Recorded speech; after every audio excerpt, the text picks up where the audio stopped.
Hi everyone, good morning. Ratipate মোৰ এটা পাৰ্সেল আহিল তলত গৈ পেলাই মই পাৰ্সেলটো ৰিসিভ কৰি আনিলো। আসসালামু আলাইকুম, নমস্কাৰ। মই আপোনালোক সকলোকে মোৰ এটা ব্লগলৈ ওয়েলকাম জনাইছো। আশা কৰো আপোনালোক সকলো ভালে আছে, মোৰো পিছে ভালে। ৰাতিপুৱা উঠিয়ে কামত লাগি গৈছো, যেহেতু ঈদ আহি পাইছে, বেছি দিন নাই, 7-8 দিন মান আছে চাগে। ঈদ বুলি ক'লেতো ঘৰ সাফা নকৰিলে ভালে নালাগে ন, সেইকাৰণে সাফা কৰাত লাগি গৈছো আৰু গুটেকিটা ৰুম ক্লিন কৰিম, পুৰা ডিপ ক্লিনিং কৰিম মানে। কিন্তু গুটেকিটা ৰুমটো একেলগে ৰোজা ৰাখি ক্লিন কৰা পসিবল নহয়, মোৰ কাৰণেতো আৰু পসিবল নহয়, আৰু মোৰ অলপ কাহৰো প্ৰবলেম হৈ আছে মানে। সেইকাৰণে ভাবিলো এটা ৰুম ক্লিন কৰিম। আজি ডাইনিং ৰুমটো লৈছো ক্লিন কৰিবৰ কাৰণে। ৰুমটো ফাৰ্ষ্টত জাৰি ললো, তাৰ পাছতে পৰ্দাৰ ষ্টিক গিটাও কাপোৰ এখন দি পেলাই মুছি দিছো, কাৰণ ইয়াতো ধুলি হৈছে মানে।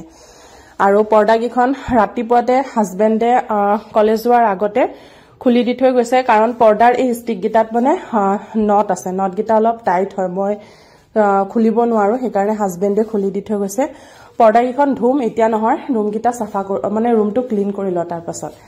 আৰু আহিলো এইফালে ফুলৰ ষ্টেণ্ডটো কাপোৰ এখন দি পেলাই এনেকে মুছি দিছো। মাজতে ধুইছিলো ষ্টেণ্ডটো, ধুতে মানে অলপ ৰং যোৱাৰ নিচিনা হ'ল যে, সেইকাৰণে আজি ধোৱা নাই মানে, জাষ্ট খালি কাপোৰ এখন দি পেলাই এনেকে মুছি দিছো। পিছত পাৰিলে মই আকৌ এখন কাপোৰ তিয়াই পেলাই আকৌ এবাৰ ভালকে মুছি দিম। আৰু এই চকীখনটো ধুবই লাগিব, সাৰ্ফ দি পেলাই পানী দি মই পিছত ধুম বাৰু। এতিয়া বৰ্তমানৰ কাৰণে মই এনেকে কাপোৰ এখন দি পেলাই মুছি থৈছো। আৰু মোৰ ঘৰত এইকেইদিন অলপ ধুলি বেছিয়ে হৈ আছে, কাৰণ আমাৰ বিল্ডিঙত মানে 2 মাহ মান ধৰি পেলাই কাম চলি আছে মানে, সেইকাৰণে ধুলিটো অলপ বেছি হৈ আছে। এইগিটা কেন্ডেল হোল্ডাৰ হয়, এইগিটা মই নিজে বনাইছিলো, যেতিয়া বনাইছিলো মোৰ আগৰ ব্লগত আপোনালোকক দেখুৱাইছিলো। এইগিটাটো ধুলি হৈছে, সেইকাৰণে ব্ৰাছডাল দি পেলাই এনেকে সাফা কৰি দিছো। আৰু মানুহৰ ঘৰত নহয়, বস্তু যিমান থাকে মানুহৰ কামো সিমান ওলাই মানে। এই ৰুমটো যোনদিনাখন মই সাফা কৰিছো সেইদিনাখন শিক্ষা পাই গৈছো মানে। যেতিয়া বস্তুবিলাক ভাল লাগে দেখাৰ লগালগ লৈ লও ভাল লাগে কাৰণে, কিন্তু ক্লিন কৰা সময় নহয় গম পোৱা যায় আৰু, কাৰণ এটাৰ পাছত এটা সাফা কৰিব লগা থাকে, কৰিয়ে থাকিব লাগে মানে। আৰু এতিয়া লৈছো যেতিয়া সাফা কৰিবও লাগিব ন, সেনেকে লেতেৰা কৰি পেলাই ৰাখিও ভাল নালাগে। আৰু বিশেষকে মইতো বেছি বেয়া পাওঁ এনেকে লেতেৰা কৰি থৈ দিয়াটো। বাৰু যি কি নহওক, আৰু এইফালে এইখিনি মোৰ আগৰ ব্লগত মই সাফা কৰিছিলো, তথাপি এতিয়া অলপ ধুলি নিচিনা দেখা পালো, সেইকাৰণে ভাবিলো আকৌ এবাৰ সাফা কৰি দিও। কাপোৰখন জোকাৰি পেলাই এবাৰ পাৰি দিলো, তাৰ পাছতে বস্তুখিনি লাহে লাহে ইয়াতে চিজিল কৰি এতিয়া থৈ যাম। আৰু এইটো প্লান্ট সিংগোনিয়াম, প্লান্টটো দেখিব বৰ ভাল লাগে, সেইকাৰণে মই ইয়াৰ ওপৰতে এনেকে সজাই ৰাখিছো।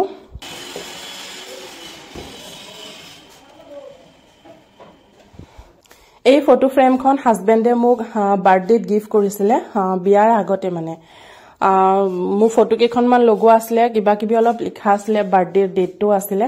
মই ধুনীয়াকে মুচি চাফা কৰি ৰাখো, কাৰণ ভাল লাগে ন, এটা চিন হয় মানে, সেইকাৰণে ভালকে ৰাখো। আৰু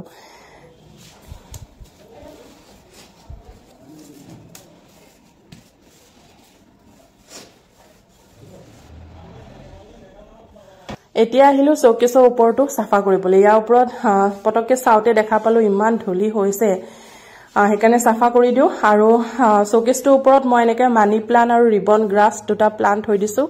মানি প্লান্টটো ৰাখিলে ভাল লাগে মানে, পাতবিলাক হেং হৈ থাকে যে, দেখিব ধুনীয়া লাগে মানে। মানি প্লান্টটো এনেও ওপৰত ৰাখিলে বেছি ভাল লাগে, পাতবিলাক হেং হৈ থাকে কাৰণে। চৌকেছৰ ওপৰতো হাৰি পেলাই তাৰপিছত মই কাপোৰ এখন দি মুছি দিছো। তাৰ পাছতে এইফালে থকা ৱালত এইকেইটা ৱাল ফ্ৰেম গিটা মই এনেকে ব্ৰাছ দি ক্লিন কৰি দিছো। মই যোনডাল ব্ৰাছ ইউজ কৰি আছো, এই ব্ৰাছডাল মই মিছৰ পৰা লৈছিলো, বহুত ভাল হয় ব্ৰাছটো, ধুলি চুলি ক্লিন কৰিবৰ কাৰণে বহুত ভাল মানে, সেইকাৰণে মই বেছিকে এই ব্ৰাছডালেই ইউজ কৰো। আৰু এইটো যে ৱাল ডেকৰ আইটেম এটা বনাইছিলো মোৰ আগৰ ব্লগত আপোনালোকক দেখুৱাইছিলো, এইটো মুছি দিছো। আৰু এইবিলাক আইনাহে হয়, কাপোৰ এখন তিয়াই পেলাই এনেকে মুছি দিছো। তাৰ পাছতে এইফালৰ ৱালটোত আছে এইকেইটা, এইটো কাপোৰৰ হয়, মই পিছত ফুল চুল ধুলে তাৰ লগতে এইটো ধুই দিম। এতিয়া বৰ্তমান ব্ৰাছডাল দিয়ে ধুলিখিনি এনেকে আঁতৰাই ৰাখিছো। তাৰ লগতে যে আছে এই দুটা ঘৰৰ নিচিনা ৱাল চেল্ফ, এইকেইটা যেতিয়া মই বনাইছিলো, কেনেকে বনাইছো কি, মোৰ আগৰ ব্লগ যদি আপোনালোকে চাইছে দেন গম পাব। তাতে মই আৰু হাজবেণ্ডে মানে বনাইছিলো কাগজ দি পেলাই। এতিয়াও ভাল হৈ আছে জানেনে, অলপো বেয়া হোৱা নাইকিয়া। আঠা যে লগাইছিলো, আঠাও মানে ভালেই হৈ আছে, আঠাও এৰুৱা নাই, কাগজো চিঙা নাই, মানে একোৱে বেয়া হোৱা নাইকিয়া, এতিয়াও ধুনীয়া মজবুত হৈ আছে।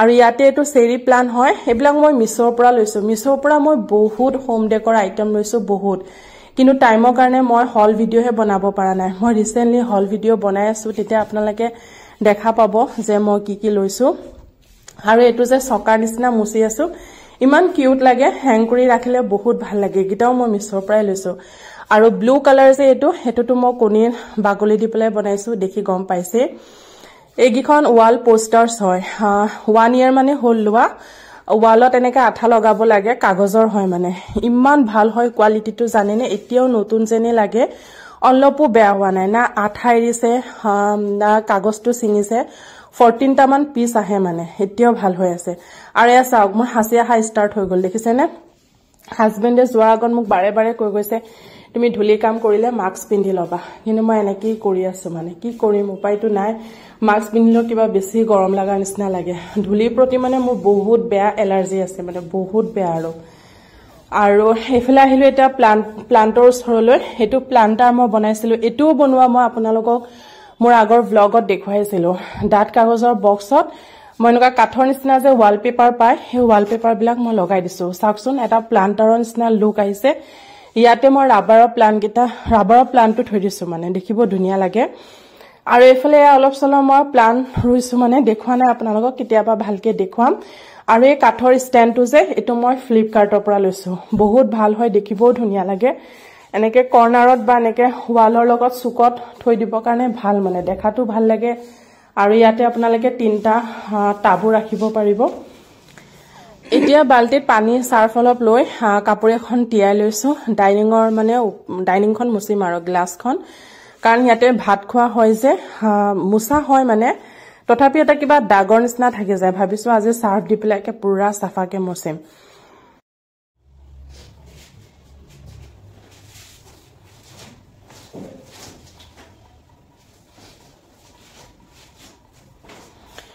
এইটো ষ্টেণ্ড কাপোৰ মেলা ষ্টেণ্ড হয় মানে এইটো ষ্টেণ্ড বাহিৰত থাকে যে ইয়াতো ধুলি হৈ যায় মানে সেইকাৰণে এইটো ষ্টেণ্ডো মুছি দিছো ভাবিছো সব সাফা কৰি আছে যেতিয়া ইয়াকো সাফা কৰি দিও অলপ ন সেইকাৰণে ইয়াকো সাফা কৰি দিছো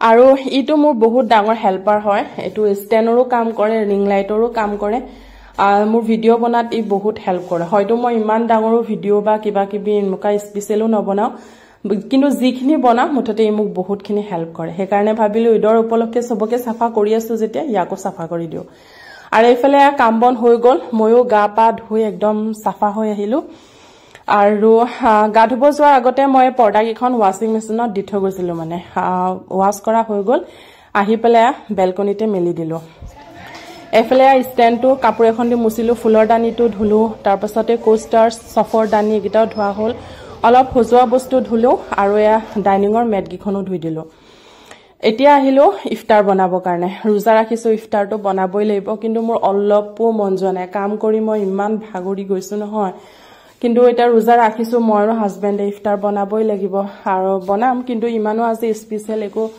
বনাই নাথাকো শৰ্টকাট অলপ কিবা কিবি এনেকে বনাই দিম আৰু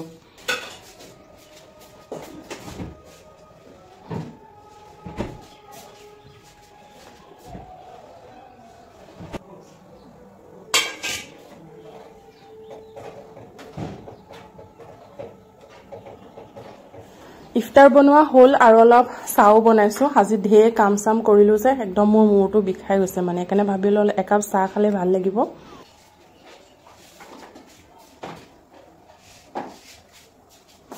এফালে ইফতাৰ ৰেডি কৰিলো আজান দিয়াৰ টাইম হৈছে আমি ইফতাৰ কৰিম আৰু এয়া বিৰিয়ানী নেকি হাজবেণ্ডে আনিছে আজি তেনেকে একো স্পেশাল নাই আৰু এয়া ইফতাৰ মানে আমাৰ ঘৰৰ ওচৰৰ মানুহ ঘৰে দিছিল মানে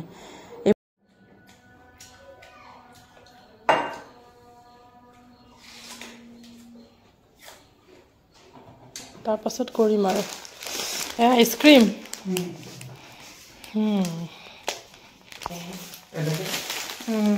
নে পাহৰি গলা আছে মনত খাওক বহুত মজা লাগে দে আইসক্ৰীমটো খাই এটো কৈছিলো 45 একেটো হেতু 35 ডাৰ্ক চকলেট এটো কি এটো ক্যাৰামেল হে একে আৰু টাইপটো চকলেটটো হয় না চকলেটৰ পৰিমাণটো বেছি হয় নেকি মোৰ ব্লগটো মই আজি এইখিনিতে শেষ কৰিছো যদি ব্লগটো চাই আপোনালোকৰ ভাল লাগিল দেন লাইক এটা কৰি দিব আৰু নতুন কোনোবাই যদি মোৰ ভিডিও চাই আছে মোৰ চেনেলটো যদি নতুন হয় দেন প্লিজ মোৰ চেনেলটো সাবস্ক্ৰাইব কৰি দিব thank you bye good night